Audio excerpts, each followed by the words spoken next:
my guest this week is the fabulous Ross Ben-Moshe. Hello, Ross. Hello, Michele. Lovely to be here. It's so great having you on. And for those of you that don't know Ross, she's actually a wellness and well-being and resilience coach, and she specialises in laughter, which is why, as you can tell, we've already been cracking a few jokes and talking about laughter before we've gone live. She has such an incredible background as an adjunct professor in university and in so many different other ways with award-winning books and programs and courses. But rather than me tell you all about the Lady of Laughter herself, I'll let Ross give you a little bit more information and background about herself. Oh, thank you so much, Michele. It's such a pleasure being here. So I have been in the laughter world probably for around 17 or 18 years. I was at, that fork in the life, wondering, what would be next, and wanted to go back to do some postgrad studies in health promotion, and needed to demonstrate some sort of equivalence, which I didn't have. I had an arts degree. And so I volunteered at a World Health Promotion conference. And in the middle of all of the serious sessions was this 30-minute laughter yoga session. And I was intrigued. Thought, what is this all about? And also was wondering why, if all of the sessions, it was only 30 minutes and the other sessions were all an hour. Well, after being had that experience of sort of being thrown into a room with 70 plus strangers and just laughing for the health of it, I could really understand why it was only 30 minutes, because it's a very aerobic activity. And I didn't quite know what to do about this sort of weird and wacky practice. Knew I'd do something, went back to study, learned, a lot about mental health in my Master of Public Health. But what I was really hearing was about stress and depression and anxiety. And I'm thinking, that's negative mental health. What if I could take this thing called laughter yoga, and what a better example of positive mental health than laughter for the health of it? And that's sort of what became, really my lifelong quest, or my laugh-long quest, should I say. Oh my God, what an amazing journey. And I can really imagine. I've been to many a conference as well where they could really have done with some laughter yoga just to break up some of the much more serious topics. Yes. It's such an interesting field to play in, because obviously it is about people's mental wellness and resilience and well-being. With that understanding about the importance, and I love how you keep saying for the health of it, as one of your ways of explaining it. With that understanding and knowledge about how important it is for people to be laughing, what do you think then you would describe as your most important thing for success? I think it comes down to passion and meaning. You've got to derive things that, that give you meaning in life, but they also have to make your heart sing. So, it's not about the shoulds in the life. It's the things that you really choose to do, because try stop me, and they're the things that you're likely to become more successful at. The more passionate you are about something, the more you are going to strive to succeed. So that's sort of, it's an interesting thing to think I've sort of taken this thing, laughter, that it's a passion of many people, but I suppose I just was so curious about its effect in how it impacts on, body, mind and soul, that, as I say, if it wouldn't have been such a passion, there's no way that I would have continued with it, especially being a serious academic at the time. And I really appreciate that that what success means to you is bringing forward that passion about what you're doing. And I've heard you, describe how it was finding not just something you're passionate about, but something you feel like is your purpose. And I think that that's a lovely way of looking at success in your life and what success means to you.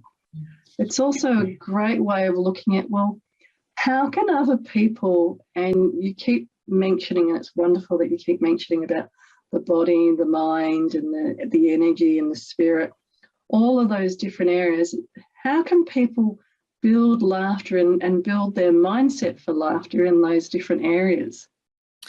It's a really great question, and I think that it's, most people sort of think laughter's for the good times, laughter's, you know, when everything's going really, really well, and that's why we laugh.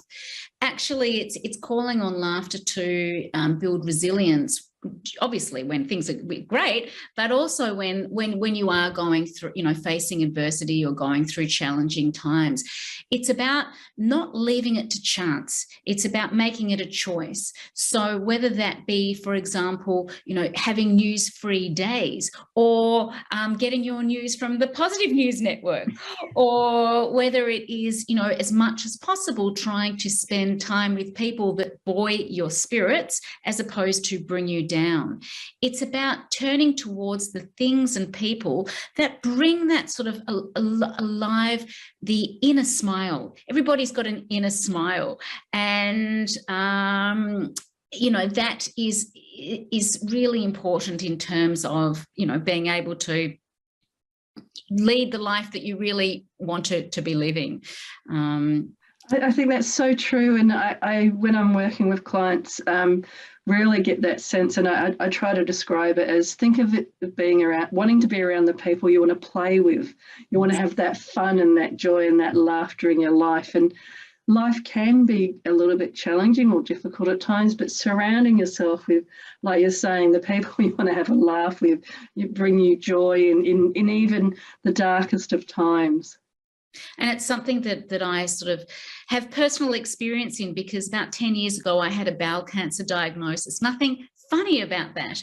And this thing that I'd taken for granted my whole life was taken away from me, firstly, as I say, because there's nothing humorous about cancer. But secondly, after any form of abdominal surgery, it is physically impossible to laugh for several weeks. So that was actually my first opportunity to delve more deeply into what a laughter mindset is, that is beyond that sort of physical act of laughter. And one of the things that really, there were two practices aside from, you know, the la ha ha ha ha laughter, was smiling, intentionally smiling, bringing that into a meditation practice and allowing that smile to more deeply permeate, and until you sort of feel every cell, every tissue, every muscle, you know, is smiling. And the other thing was a gratitude practice. So actually, you know, really honing in on the things that were going well in my day, and really deepening that embodiment of, you know, what it feels like when you're sensing into those micro moments of joy, those micro moments of contentedness, and the more you can have in those of those you can have. Even when you're going through adversity, you will find that it will impact on your well-being. Such two great tips as well there. I really love the one about the smiling, and also your second one about gratitude. And in particular, I know with the smiling one, I'm fascinated by the neurology around, if you say to people to smile and look up, they can't stay angry and they can't stay upset, because the neurology, the way we're hardwired, is that if you're smiling and looking up, it's very hard to stay upset or angry. And so helping people to understand that you can control what emotions you're going through, and you can shift and change them with something as simple as a smile, which obviously, like you're saying, when you had your surgery, you couldn't physically move and laugh because of the muscles, but you could still do other things, other ways of tricking your brain to actually change your mood into one more joy. That's right. Well, we've got these special brain cells called mirror neurons. So that's what happens when we're smiling. The mirror neurons in our brain start firing and wiring. If we share that smile with someone else, then they're going to be you get this firing and wiring smiling action. So it's interesting what you're saying about looking up, but even just placing a heartfelt smile on your face changes your biochemistry. You know, it just, you know, it taps into the well-being hormones, you know, endorphins, even and, oxytocin, that molecule of love. And yeah, it's amazing how potent something as simple as a smile can be. And obviously when shared, you have that ripple effect. It's funny as well. I was walking down the street yesterday and yawned, and then the guy that was walking towards me, he couldn't have seen me yawn, but when he got close to me, he yawned, and I thought he picked up on it, even though he was miles away. That's amazing. It's like the smiling, it can be so contagious. That's right. That's right. And your fabulous second point there about the gratitude. We talk a lot with our clients about gratitude journals and thinking in those micro moments, like you were saying, around finding things to be grateful for. We have so much and we get so caught up in our brains thinking about what we don't have, that bringing it back to being grateful about what we do have is such an important practice. It really is. It helps counter, our inbuilt negativity bias, which is not something we should poo-poo about. It's very important. Otherwise, we, go running out into, roads full of traffic or burning our hands. But it gets a little dominant. So something like a gratitude practice just sort of, builds that sort of environment, for more positive emotions to become stronger. And this morning when we were talking on the social media and the posts around all of this, one of the things that came up that I was fascinated by was this concept, and we keep alluding to it here, of actually doing it as a conscious exercise. So thinking of it, laughter as being like going to the gym and choosing to do it rather than just waiting for a joke or a comedian or whatever. What's been your research or experience about, can people learn, like they go to the gym and learn to build up muscles? Can people learn to build up their laughter muscles? Absolutely, absolutely. So that was one of the reasons behind laughter yoga, which sort of began in the 90s in India.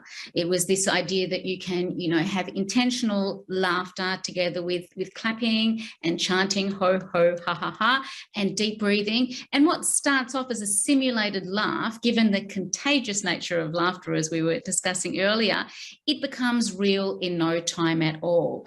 So that's one way in which you can sort of generate intentional laughter and not leave it to chance.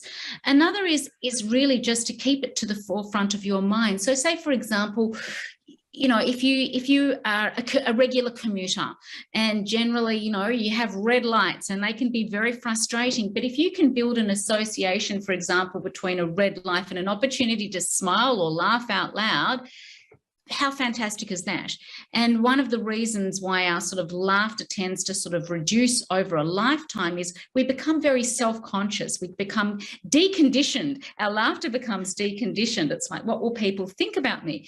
If you're in, for example, your car laughing, no one's going to know that you're not laughing, with your best friend. So it's actually a really safe environment. But it's about making it intentional. So choosing, for example, if you're feeling a bit low or a bit anxious or, just some sort of, not great, perhaps pop on a comedy or call a friend that is going to make you laugh, or even keep a journal. We talk about gratitude journals. You can keep a humor journal where, you can cut out, funny memes that you sort of, can reference when you're having a bit of a blue day. So there's many intentional activities we can do.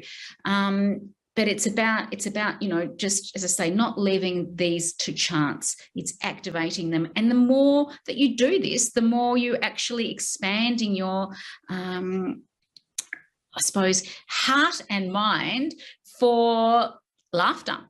So it's really powerful. I know I certainly smile and laugh a lot more now than I did before I became a gelotologist or a laughter yoga facilitator, because whatever you practice, you get good at. It's just how it is. So if you practice, being grim and surly and whatever, that's what you get good at. But if you practice grinning and if you practice smiling, you get really good at it, and you get some great feedback from people.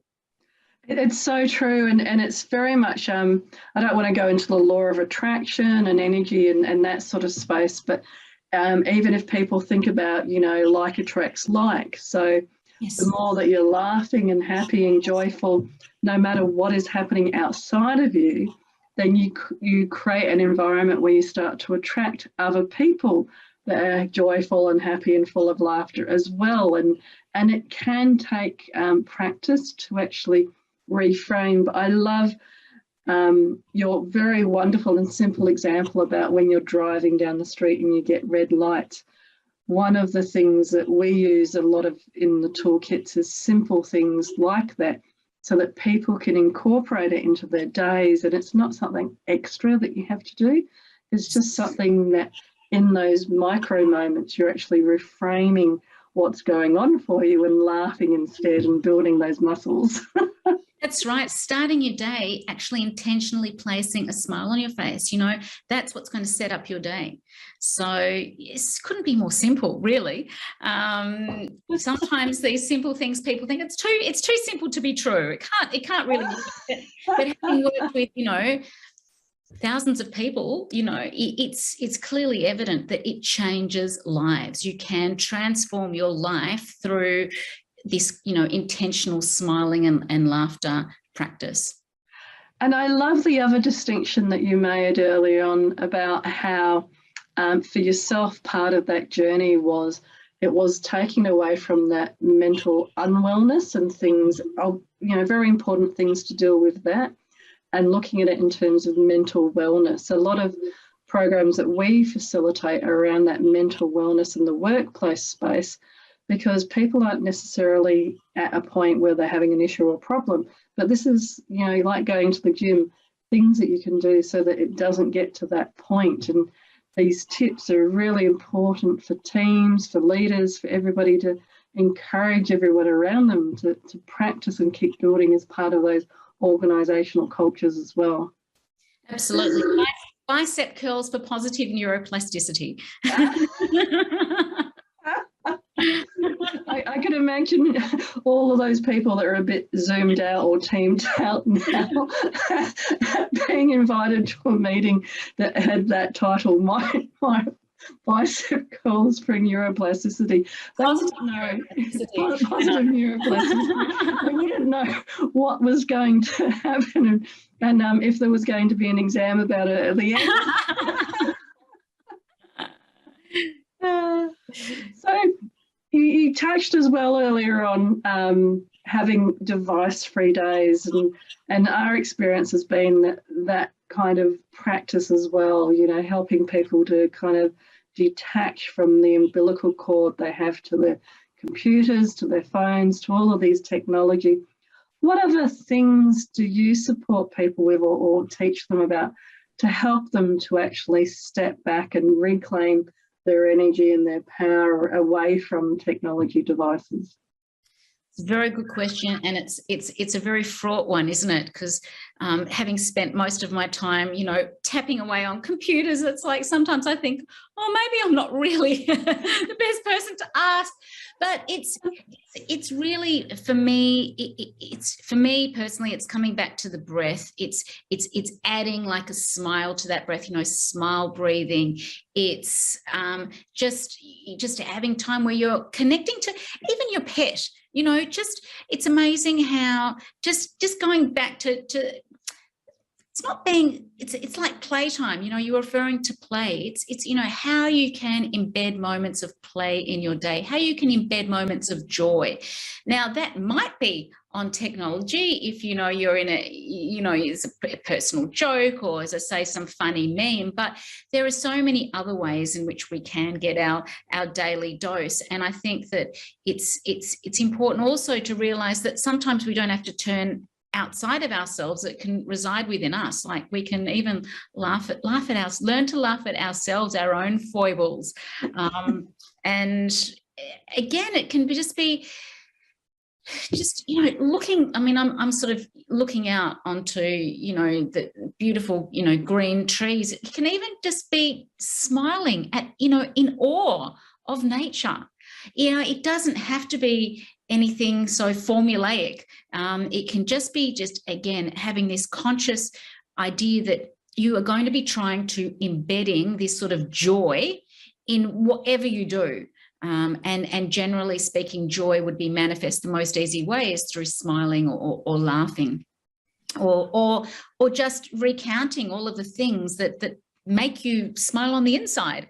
So, your endorphin triggers, everybody has different endorphin triggers that really make them smile on the inside. And when you're smiling on the inside, it's so much easier to smile on the outside. So very true. And it's interesting that with our clients, one of the things that they have a lot of trouble doing is identifying what is fun to them. What is it that creates that inner sense of joy? And detaching from it being a specific experience. So especially during lockdowns and this last couple of years, people haven't quite understood that you could have the same experience of travel, which for many is adventure, meeting new people, seeing new things, etc. You could do that even without leaving the home. So that you could have that same experience, the adventure of learning a new skill that you would never do, like, laughter yoga or something, and helping them to detach from those emotions are tied into that particular experience. And I think helping people like you're describing to tune into, well, what is it inside of me that creates my joy, my sense of fun, my sense of freedom, my sense of play, without other people or with pets or with this or with that, and to come up with their own lists is something that is a very worthwhile activity and task to help creating that mental wellness. It really is. And also just knowing that, your brain can't, differentiate between what is imagined and what is real. So just like you could recount in your mind something stressful that happened 20 years ago, as far as your brain is concerned, it's reliving it now. You can also do the same thing with something joyful, recounting a conversation that you had with someone, wherever it was, your brain is reliving it. So I find that really empowering as well, that even if there doesn't seem to be that much going on in your present environment that is, buoying you, uplifting you, you can, just through the power of the mind, connect to things that actually do. And the more you do that, and the more that you actually allow those feelings to sort of really wash more deeply over you, the more you're actually influencing your well-being in a positive, uplifting way. One of the best ways I heard the exact point described, and I was quite guilty of it for many years, was I would be telling myself stories, and in a sense, the stories weren't going to go well. So I was trying to prepare myself for, what might go wrong and how to deal with it and what needed to be done, all of those different things. And then I saw this person talking about one day, what if you told yourself stories where you were the hero, where things worked out really well? And it was like, it completely blew my mind at the time. Yes. Like, a story where everything works out well. And it was just a story in my head. It wasn't reality. And it's exactly what you're describing about. If you see yourself telling those stories and getting caught up in that negative cycle, realizing and then saying, well, actually, what if this was fun? What if it happened easily? What if this? What if that? Because it's still just a story in your head, and the impact on your health is quite profound. Oh, absolutely. And that's something that I haven't mentioned, and it was very profound. And I know it's helped a lot of people, is this notion of reframing, challenging situations with levity. Doesn't necessarily even need to be laughter, but just something that just slightly reframes it in a less weighty way. So your brain actually remembers that event slightly differently, and it takes out some of the trauma. So you're absolutely right. It's like, the stories we tell ourselves, well, we can actually change those stories. If they're not serving us well, it's a really empowering thought that we can do mentally, or we can do, write about it. We can talk about it.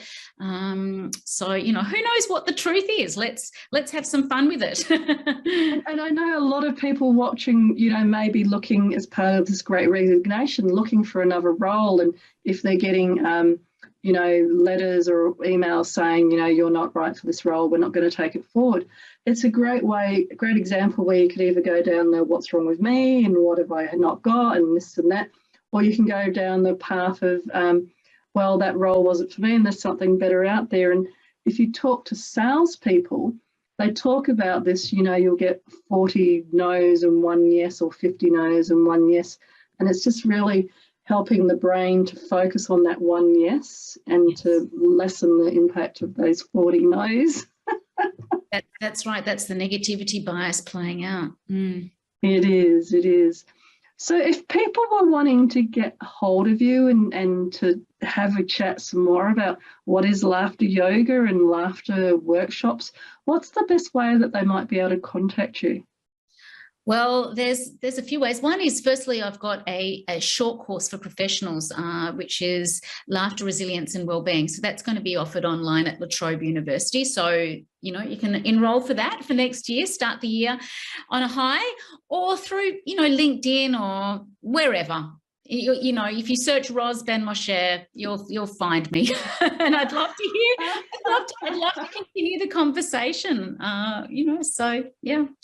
Fabulous, yeah, and we're only touching on some of the tools and ways of approaching it in this half hour. So yes, I'm sure that Ross, you have so many other ways and tools that you can help people. And the other thing I really like to ask people about is your younger self, the self that had cancer, the self that was going down a very different path and as an academic, and all of those different paths and channels, if you like, on opportunities through life.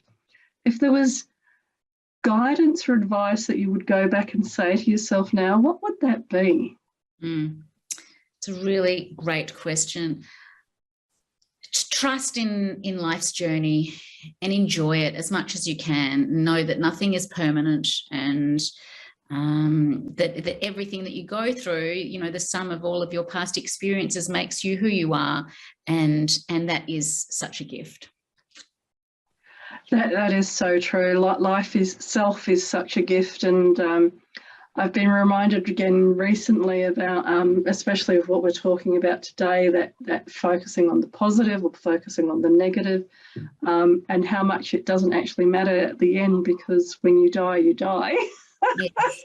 Yes. Which is quite funny, because when you're in it, you get quite caught up in it. Yeah, that's right. No one gets out of life, alive. So, as much as possible, try and derive as much meaning, value, and joy from the process. Lean into that. Yeah. And if there was some advice, there'll be some leaders watching today and some CEOs, etc. What advice would you give them in terms of leading the organisation?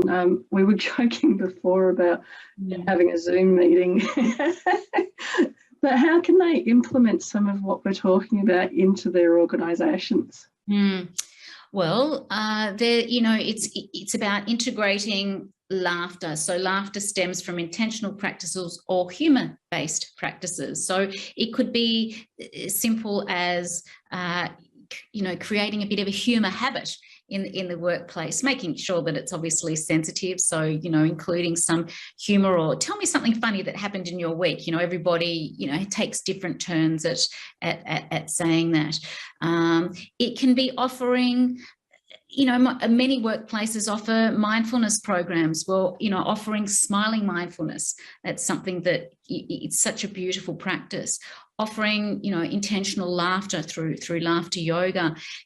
Getting some training, to become, to get sort of ideas as to what suits your workplace. For example, doing the La Trobe mini course. There are so many things that people can do. That one thing I think that's really important that we haven't touched on is that most laughter occurs, 80 to 90% of laughter occurs just in ordinary conversations. It doesn't, nothing, not comedy gold. So workplaces, it's creating an environment where conversations happen. And so, you'll have sort of, it's like, how was your day today? Sort of thing, those sorts of moments. So it's trying to get people, away from, behind their screen and just purely, texting and emailing and that, to actually verbally, having conversations, creating opportunities where, you can smile and laugh in an authentic way. I love that. And I love that as a wonderful way to end today, about that human connection. So at the end of the day, remembering that the people that you're working with are humans, and to get that connection as much as you can. Thank you so much for being my guest today, Roz. It's been absolutely fabulous having you on the show. Oh, it's been my absolute pleasure.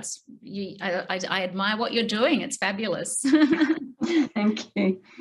Well, we've come to the end of another show for this week, and it's been, again, just outstanding, and another different way, another profound way of looking at how you can build your mindset for success. But for now, from my heart to your heart, be great, be fabulous, and be you.